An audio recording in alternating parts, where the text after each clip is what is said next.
আপনি যখন লাইন নিচ্ছেন কেডি পিছনে দাঁড়াবে না এবং পিছনে দাঁড়িয়ে থেকে বলবে না। সো আমি এখানে খেয়াল করেছি, this is the first warning.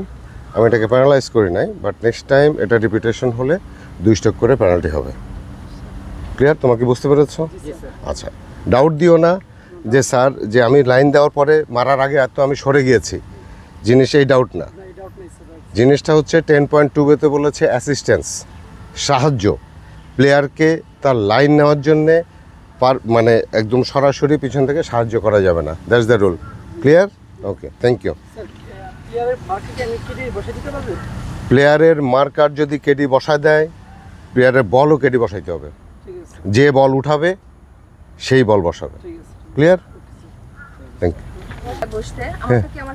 Sure, বললাম যেই বলটা উঠাবে সেই বসাবে। ঠিক আছে?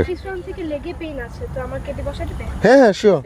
হ্যাঁ হ্যাঁ, বাট একজন বসাবে একজন উঠাবে তা হবে না। রাইট।